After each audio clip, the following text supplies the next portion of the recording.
नमस्कार प्यारे साथियों, स्वागत है आपका हमारे YouTube चैनल माइंड कॉस्मोस में। आज हम लेकर आए हैं कक्षा 10वीं के लिए क्वेश्चन बैंक प्रैक्टिस के लिए। इस क्वेश्चन बैंक में आपको जो क्वेश्चंस मिलेंगे उसमें बहुत सारे क्वेश्चन आपको आपके बोर्ड एग्ज़ाम में देखने को मिलेंगे, क्योंकि आपके सामने जो अभी क्वेश्चन बैंक आने वाला है, इस क्वेश्चन बैंक से बाहर कम से कम आपके सिलेबस के क्वेश्चंस नहीं आएंगे। मीन्स कि अपठित गद्यांश और पत्र को छोड़कर बाकी लगभग सब इसी में से आने वाला है। जो आपके नाट्यांश, गद्यांश, पद्यांश बुक में से आने हैं, घटनाक्रम आना है और अन्वय आना है, वो सब इसी में से आएगा, ऐसा हमारी आशा है। और एग्ज़ाम होने के बाद आप ज़रूर कमेंट करके हमें बताएं कि कितना आपके काम आया ये क्वेश्चन बैंक। तो वीडियो शुरू करने से पहले अगर आप चैनल पर नए हैं तो चैनल को लाइक ज़रूर कर लें और इसको इतना शेयर कर दीजिए कि हर कोई बच्चा, चाहे वो आपकी क्लास का है या दोस्तों की आपके स्कूल का है, दूसरे स्कूल का है, पड़ोस का है, हर किसी तक ये क्वेश्चन बैंक पहुंच जाए। कम से कम वो संस्कृत में तो फेल नहीं होगा और ना सिर्फ पास होगा बल्कि बहुत अच्छे मार्क्स भी स्कोर करेगा, ऐसा उम्मीद है हमारी, अगर आप इसको कर लेते हैं। चलो देर किए बिना हम शुरू कर लेते हैं हमारे आज के क्वेश्चन बैंक को। सबसे पहला क्वेश्चन आपका अनुच्छेद का आता है, जो अपठित गद्यांश होता है आपकी बुक से बाहर का होता है। तो ये पीडीएफ मैंने बना ली है इसको सोल्व करने के बाद, और इसकी ओरिजिनल पीडीएफ भी मैं आपको डिस्क्रिप्शन में दे दूँगा। जो अनसोल्ड रहेगी, जिनको ये मिल चुकी है उनके लिए तो बेटर है, लेकिन जिन बच्चों को ये पीडीएफ नहीं मिली है वो लिंक में से पीडीएफ को डाउनलोड कर सकते हैं और फिर उससे प्रैक्टिस कर सकते हैं। चलिए हम शुरू करते हैं। सबसे पहले देखिए अनुच्छेद दिया हुआ है, वैज्ञानिकाः संचार साधनेषु प्रतिदिनं नवीनतमान् आविष्कारान् कुर्वन्ति येन संदेश प्रेषणे अधिकतमा सुविधा स्यात्। चल भाषित्र यंत्रम अर्थात मोबाइल सेल फोन तादृशम एव लोकप्रियम यंत्रम बालाः वृद्धाः युवकाः पुरुषाः महिलाः नागरिकाः ग्रामीणाः व सर्वेषाम् एव एतत् कर्णभूषणं जातं यानानि आरूढाः कार्यालयेषु कार्यं कुर्वन्तः मार्गेषु चलन्तः सभागारेषु प्रवचनं शृण्वन्तः जना अस्य ध्वनिं श्रुत्वा वार्तामग्नाः भवन्ति। अविवेकपूर्णः अस्य प्रयोगः कार्येषु व्यवधानं करोति, मार्गेषु दुर्घटनाः भवन्ति, सभागारेषु कक्षासु अन्यसभासु वा अव्यवस्था भवति। सत्यमस्ति यत् आविष्कारः कदापि हानिकरः न, परन्तु तस्य दुष्प्रयोगेन जीवनस्य शान्तिः नश्यति। वस्तुतः वयं यन्त्रस्य अधीनः न स्याम, अपितु यन्त्रम् अस्माकम् अधीनं स्यात्। ते एव बुद्धिमन्ता ये विज्ञानस्य सदुपयोगम कुर्वन्ति। तो एक अनुच्छेद दिया हुआ है जिसमें हमें मोटा मोटा ये समझ में आ रहा है कि ये विज्ञान के आविष्कारों के बारे में है और जिसमें एक मोबाइल फ़ोन की इसमें बात की गई है। तो आओ दोस्तों देखो नीचे ये जो पैराग्राफ है ये सीबीएसई 2016 में आ भी चुका है। तो ये जो क्वेश्चन रहेगा ये अभ्यास के लिए ही रहेगा कि हम कैसे ढूंढ सकते हैं। तो देखिए जैसे पहला ही क्वेश्चन है, यंत्रस्य दुष्प्रयोगेण, ये आप दिख रहे हैं, कस्य शांति नश्यति। ठीक है, तो कस्य को मैंने देखो हाईलाइट कर दिया है कि इसकी जगह हमें उत्तर देना है। तो ये देखिए यहाँ पर मैंने हाईलाइट किया हुआ है जीवनस्य। आपको प्रश्न का उत्तर देते हुए एक चीज़ बिल्कुल ध्यान देनी है कि जिस विभक्ति में प्रश्न पूछा गया उत्तर उसी विभक्ति में 80% या 90% आपको आपके पैराग्राफ में ही मिल जाएगा।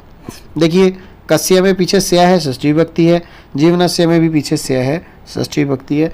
इस तरह से आपको ढूंढने में आसानी रहेगी। शांति शब्द साथ में दिया हुआ है तो जीवनस्य के साथ में शांति है, इससे आपका उत्तर जो है और कंफर्म हो जाएगा कि यही उत्तर है। उसके बाद देखिए सर्वेशाम कर्णाभूषणम किम, कर्णभूषण क्या है सभी का, तो किसकी बात हो रही है पूरे इसमें? इसमें बात हो रही है चल भाषित यंत्र अर्थात मोबाइल की, तो ये उत्तर आपको देना है। इसके बाद देखिए वैज्ञानिकाः केषु प्रतिदिनम नवीनताम आविष्कारान् कुर्वन्ति, किसमें अनुसंधान कर रहे हैं प्रतिदिन वैज्ञानिक? तो संचार साधनेषु, संचार के साधनों में। तो ये आपका उत्तर हो जाएगा। इसके बाद देखिए पूर्ण वाक्य में उत्तर देना है के खलु बुद्धिमन्तः, बुद्धिमान कौन है? तो के जो है ये आपका प्रश्न है, तो के स्थान पर क्या आ जाएगा? ये विज्ञानस्य सदुपयोग कुर्वन्ति ते खलु बुद्धिमन्तः। ठीक है, चलिए आगे बढ़ते हैं। सभागारेषु यंत्रस्य ध्वनिनाम किम भवति, सभागार में यंत्र की ध्वनि से क्या होता है? जनः वार्तामग्ना भवति। तो किम के स्थान पर क्या आ जाएगा? सभागारेषु यंत्रस्य ध्वनिना जनः वार्तामग्ना भवति। अब जनः है तो भवन्ति आ जाएगा, या जनः लिखोगे तो वार्तामग्न आएगा और भवति आएगा। तो आपको ये चीज़ भी ध्यान रखने की पूर्ण वाक्य में अगर उत्तर पूछा तो आपको पूर्ण वाक्य में ही उसका उत्तर देना है। किम सत्यम अस्ति, सत्य क्या है? तो सत्य क्या है? ये देखो सच्चाई हमें दिख रही है ना यहाँ पर, ये मैंने अंडरलाइन किया है यहाँ पे, बिल्कुल आसानी से आपको मिल जाएगा। सत्यम अस्ति यत आविष्कारः कदापि हानिकरः न परंतु तस्य दुष्प्रयोगेण जीवनस्य शांति नश्यति, कि कभी भी आविष्कार हानि पहुंचाने वाला नहीं होता, लेकिन उसका दुष्प्रयोग, बुरा प्रयोग या अति हमेशा जीवन की शांति को नष्ट करने वाली होती है। ये बात हमें अपने जीवन में भी धार लेनी चाहिए। इसके बाद देखिए अनुच्छेद का शीर्षक क्या है? अनुच्छेद का शीर्षक विज्ञान के आविष्कार, विज्ञानस्य आविष्कारः या विज्ञानस्य युग। इसके बाद देखिए ये न संदेश प्रेषणे, ये जो व्याकरण आती है ये बिल्कुल फ्री के नंबर होते हैं, इसमें ज़्यादा पर, क्योंकि देखो सारा उत्तर ही आपके सामने, आपको सिर्फ ढूंढना है उसमें से, आपको अलग से कुछ याद करके नहीं जाना है इसमें, उसी में से आपको ढूंढना है इसको। तो देखिए जैसे ये न संदेश प्रेषणे अधिकतमा सुविधा स्यात्, यहाँ विशेष्य पद क्या है? विशेष्य होता है जिसकी विशेषता बताई जाए, तो विशेष्य किसकी है? विशेषता किसकी बताई जा रही है? संदेश प्रेषण की। ठीक है, इसके बाद करोति,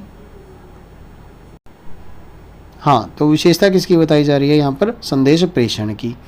अब इसके बाद देखिए करोति इति क्रियापदस्य कर्ता कह, इसका कर्ता कौन है? जब हम ऊपर उसमें अनुच्छेद में जाएंगे तो अस्य। आकर्ण्य इति पदस्य किम पर्याय पदम अत्र प्रयुक्तम, तो क्या आएगा? श्रुत्वा, जहाँ पर वो दिया हुआ ना कि इसकी घंटी की आवाज़ सुनकर लोग वार्तामग्न हो जाते हैं, तो श्रुत्वा शब्द का वहाँ प्रयोग किया हुआ है जिसका पर्यायवाची होता है आकर्ण्य। अस्य प्रयोग है कार्येषु व्यवधानम करोति, तो क्रिया क्या है इसमें? तो क्रिया हम आसानी से पहचान सकते हैं करोति, तो इसका उत्तर क्या आएगा? करोति। चलिए आगे बढ़ते हैं। समाजस्य एकः प्रधान कलंकः अस्ति दहेज इति। ठीक है, आपको हिंदी समझ आ रही होगी धीरे धीरे, साथ में ही सिर्फ पढ़ने से ही। उद्वाह मतलब विवाह, मानव जीवनस्य एक अमूल्य निधि अस्ति। उद्वाहस्य मानव जीवनेन सह अभिन्नः सम्बन्धः अस्ति। निर्धनानां तु कन्यकाः बहुकालम् अविवाहिताः भवन्ति। इयं प्रथा अस्माकं देशे जनसामान्ये न पुरा प्रचलिता आसीत्। मध्यकाले सामन्तयुगे राजनः स्वकन्याभ्यः उद्वाहेषु अपार धनराशि सुखसाधनानि च दातुं प्रारभत। अद्य तु इयं प्रथा अस्माकं समाजे दृढपरम्परा विद्यते। दहेजस्य ब्रह्मराक्षसः स्वबाहुपाशे जनसाधारणं सन्निगृह्य जृम्भते। एकतः पिता स्वकन्यां महादानमेव वराय यच्छति, परतः पुनः रूप्यकाणि अपि दीयन्ते। किमर्थम् एतावान् महाराशि शुल्कं वा कन्यायाः पित्रा वरपित्रे दीयते, अयमेव प्रश्न। तो दहेज के बारे में इसमें बताया हुआ है। अब देखिए इसके प्रश्न देखते हैं। इसके प्रश्न है समाजस्य कलंका का, क्या है समाज का कलंक? दहेज। जीवनस्य अमूल्य निधि किम? उद्वाह, जैसा कि दूसरी लाइन में ही दिया हुआ है। मानव जीवनेन सह कस्य अभिन्न संबंध अस्ति? उद्वाहस्य। ठीक है, तीनों ही बड़े आसान हैं, उसमें से आप आसानी से ढूंढ सकते हैं। आपको आस पास के शब्द इसके अंदर देख लेने हैं। अब इसके बाद पूर्ण वाक्य में उत्तर देना है। लेखकस्य हृदये कहाँ प्रश्न जाता है, लेखक के हृदय में प्रश्न क्या जाता है, ये बिल्कुल लास्ट वाली लाइन देखिए दे रखी है कि किमर्थम एतावान महाराशि शुल्कम व, ये यहाँ से, ठीक है, ये प्रश्न उठता है। ठीक है, आप देखिए इसके बाद इसके बाद नेक्स्ट क्वेश्चन क्या है इसके अंदर कि महादानम किम अस्ति, कन्यादान महादानम अस्ति। निर्धनानां कन्या बहुकालम कीदृशी भवन्ति, तो निर्धनों की कन्या बहुत समय तक कैसी रहती थी, अविवाहिता। तो कीदृशी के स्थान पर क्या आ जाएगा, यहाँ पर देखो प्रश्न क्या है, कीदृशी है ना, तो निर्धनानां कन्या बहुकालम अविवाहिता भवन्ति। किस कारण से अविवाहित रहती थी, धन न होने की वजह से। अस्य अनुच्छेदे समुचितम शीर्षकम किम, दहेज प्रथा। शीर्षक तो दहेज प्रथा ही है, दहेज के बारे में बताया हुआ है। दहेज से इत्यस्य कर्तृपद से क्रियापद क्या है, दहेज का क्या है, अस्ति। ठीक है, वाक्य जब हम पढ़ेंगे तो यहाँ देखो समाज से एक है प्रधान कलंक का अस्ति दहेज, तो दहेज के साथ क्या है, अस्ति, तो इसका क्रियापद क्या है, दहेज। अब इसके बाद देखिए भवंती इत्यस्य क्रियापद से कर्तृपद बताना, कर्ता बताना क्या है, तो भवंती क्या थी, जहाँ अविवाहिता है वहाँ पर कन्या का। अल्पकालम इत्यस्य पदस्य विपर्यय गद्यांशे किम प्रयुक्तम, अल्पकालम का विपरीत अर्थ क्या हो जाएगा, बहुकालम। अमूल्य निधि का विशेषण क्या है, अमूल्य। निधि का, निधि अगर विशेषण पूछते, सॉरी विशेष्य पूछते तो निधि, और विशेषण पूछा है तो अमूल्य। ठीक है, चलो आगे हम तीसरे पैराग्राफ की ओर बढ़ते हैं। सूर्यवंशे सर्वप्रथम मनुर्नाम नृप अभवत्, तस्य कुले एव दिलीपः इति ख्यात नाम राजा समुत्पन्नः।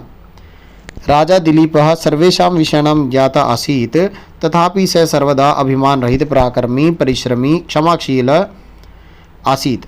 दिलीपः न्यायपूर्वकं पितृवत् च प्रजापालनं करोति स्म, स प्रजायाः रक्षणे सर्वदा उद्यतः भवति स्म। अब हम बार बार पूरा पहरा पढ़ेंगे तो शायद वीडियो काफ़ी लंबी हो जाएगी, फिर भी हम कोशिश करते हैं कि थोड़ा उत्तर जल्दी मिल जाए आपको। राजा दिलीपः यदा चिरं संतति न अलभत, यहाँ पर तदा तम गुरुवशिष्ठं संतति प्राप्तुं कामधेनो पुत्र्या नंदिन्या सेवार्थम आदिशत्। दिलीपः स्वभार्यया सह 21 दिवसपर्यन्तं गोसेवाम् अकरोत्। 22तमे दिने एकः सिंहः नन्दिनीम् आक्राम्यत्। दिलीपः गोरक्षायै स्वशरीरं समर्पयितुम् उद्यतः अभवत्। प्रसन्ना नंदिनी तस्मै संततेः वरम अयच्छत्।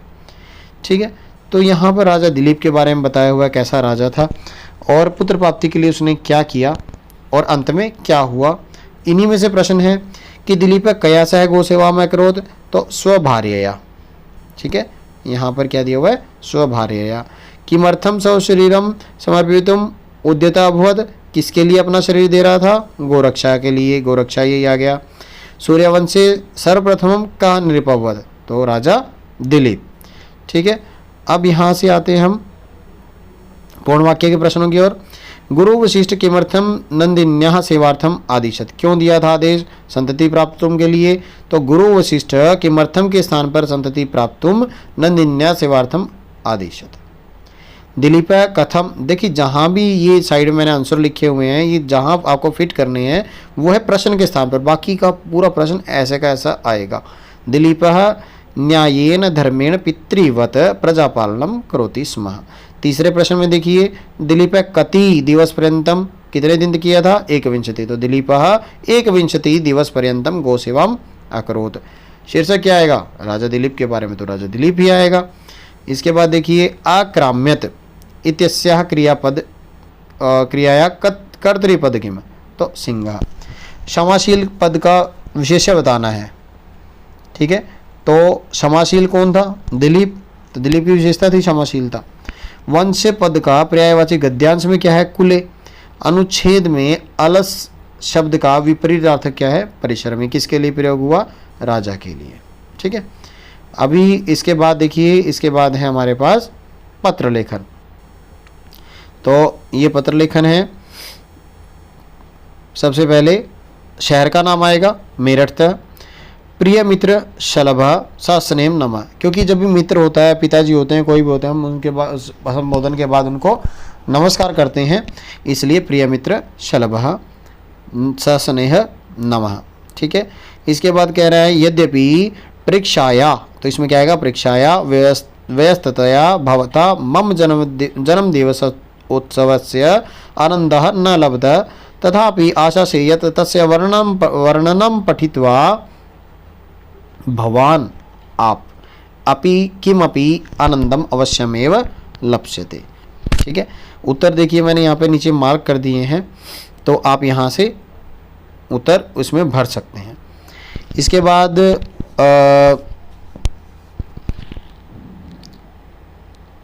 अगला पत्र अगर देखना चाहें, पहले इसी को एक बार पूरा कर लेते हैं। आनंदम अवश्यमेव लप्स्यते हो गया, पांचवा हो गया। इसके बाद केक कृन्तनस्य आधुनिक रीतिं विहाय यज्ञ कथादिकस्य भारतीय सरणिम अवलंब्य अयम, ठीक है, उत्सव मानिता, इसे उत्सव के रूप में मनाया गया भारतीय परंपरा के अनुसार। पुरोहित महोदयेन आशीर्वचसा ममोपरि सर्वेषां आगंतुकानां अक्षतई शुभकामना, क्या किया सबने मिलके, प्रदान की, अर्पित किए चावल डाल के।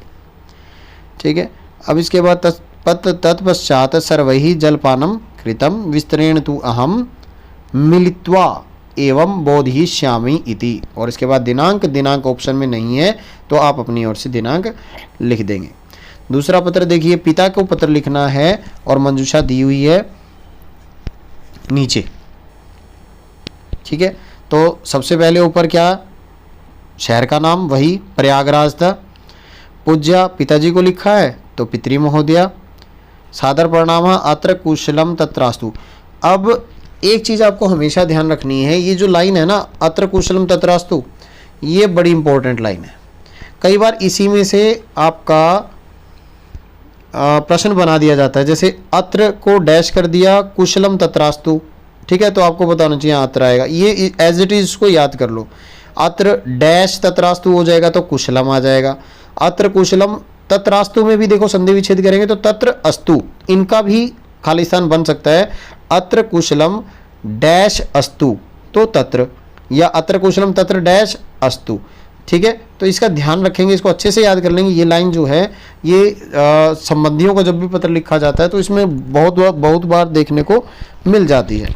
इदम विद्याये भवान अति प्रसन्न भविष्यति यद गत दिवसे अंतर्विद्यालयीय भाषण प्रतिस्पर्धायां मया डैश स्थानम। अब स्थान लिया है तो पहला, दूसरा, तीसरा कोई तो लिया होगा। ठीक है, तो इसमें देखो नीचे ऑप्शन दिया हुआ है प्रथमम, पहला स्थान। क्रीडा दिवसे डैश अहम एव प्रथमः आसम। ठीक है, तो किसमें फर्स्ट आया, तो जिसमें पार्टिसिपेट किया वो होगा।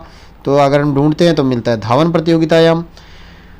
इसके बाद देखिए, अस्मिन वर्षे वार्षिकोत्सव अहम नाट्य अभिनय डैश। तो नाट्य अभिनय में क्या किया, उसने भाग लिया नाट्य अभिनय में, करिष्यामि। अयम वार्षिकोत्सव से आगामी सोमवार को क्या किया जाएगा, इसका आयोजन, तो आयोजिष्यते लिखा हुआ है नीचे, देखो सबसे लास्ट वाला ऑप्शन है। अब इसके बाद है विद्यालय से पक्षतः हय एव डैश प्रेषितम, विद्यालय की ओर से हय मतलब बीता हुआ कल, तो निमंत्रण पत्रम जो है, कल ही हमें निमंत्रण पत्रम जो है भेज दी गई है।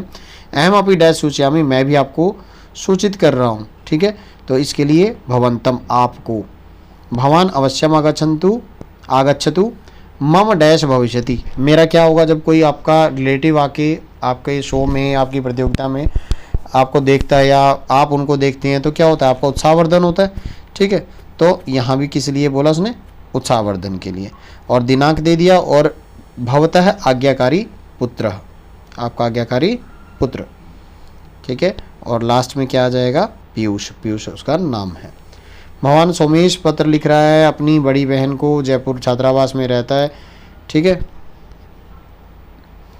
और रक्षाबंधन पे पत्र लिखा जा रहा है ये, तो देखो यहाँ से। ठीक है, दिल्ली था, देखो शहर का नाम पहले से दिया हुआ है। पूज्य भगिनी, ठीक है, बहन को दिया है तो भगिनी शब्द लिखा है। अत्र कुशलम, देखो अभी जो पिछले पत्र में ही बात हो रही थी कि ये बनता है यहाँ से प्रश्न, तो अत्र कुशलम क्या आना चाहिए, तत्रास्तु।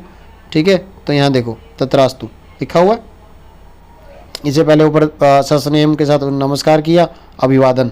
ठीक है, और अत्र कुशलम तत्रास्तु हो गया। मन्ये भवती सर्वथा स्वस्था और प्रसन्नचित्ता च भविष्यति भवती जानाति यत् श्रावण मासस्य पुण्यमाया रक्षाबंधनम पर्वणि अस्माकं विद्यालये प्रतिवर्षं संस्कृत विषयस्य आयोजनं संस्कृत दिवसस्य आयोजनं भवति। अस्मिन् वर्षे चारुदत्तमिति नाटकस्य मंचनं भविष्यति। अहम तत्र डैश अभिनय, वो अभिनय करेगा, किसका अभिनय करेगा, चारुदत्त नाम का एक नाटक हो रहा है जिसमें वो अभिनय किसका करेगा, चारुदत्त से। ठीक है, अब इसके बाद देखिए भवत्या आगमनेन रक्षाबंधनम इति पर्वणः अपि डैश भविष्यति, आप आओगे तो रक्षाबंधन भी हो जाएगा। ठीक है, तो उसके लिए क्या आयोजनम हो जाएगा। विद्यालये भवत्या उपस्थित्या मम डैश अपि भविष्यति, और वही जो हमने पिछले उसमें देखा था कि पिता के आने से क्या होता है, उत्साहवर्धन। अब बहन आएगी तो भी क्या हो जाएगा, उत्साहवर्धन। ठीक है, नेक्स्ट देखते हैं।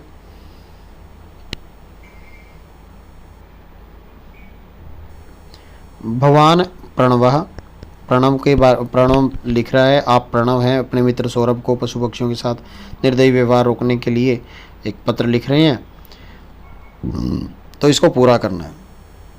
ठीक है, प्रिय मित्र, ऊपर शहर का नाम पहले से दिया हुआ है, प्रिय मित्र से शुरू करते हैं। प्रिय मित्र के बाद क्या दिया होगा, नाम दिया होगा मित्र का, तो सौरभ।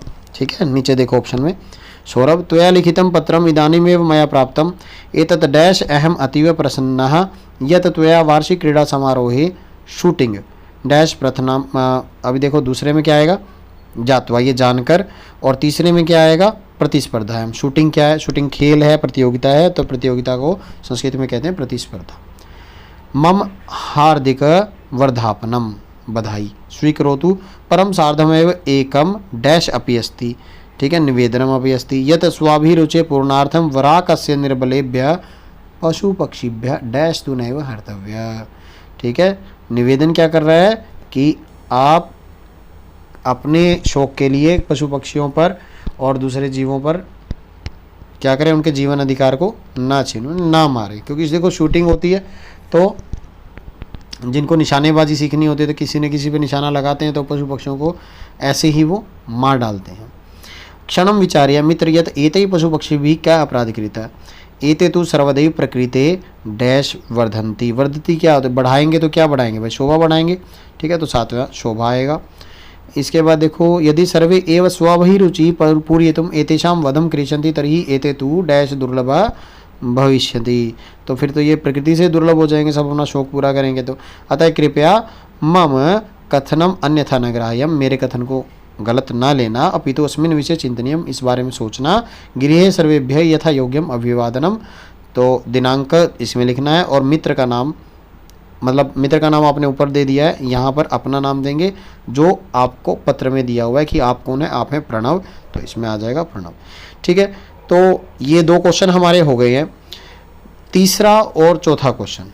ठीक है, और 5वां जो भी होगा, जितना भी मैक्सिमम कर पाएंगे नेक्स्ट वीडियो में, वो हम आपके पास लेके आएंगे। तब तक के लिए नमस्कार। वीडियो को लाइक करें, शेयर करें जितना आप शेयर कर सकते हैं, ताकि सब तक ये पहुँचे, और चैनल को सब्सक्राइब जरूर कर लें, क्योंकि ये वीडियो जो है धमाल मचाने वाली है। जिस दिन आप पेपर देने जाएंगे उस दिन आपको इस क्वेश्चन बैंक का ना असर पता चलेगा कि वाकई में बहुत 12 पेज की ये PDF है।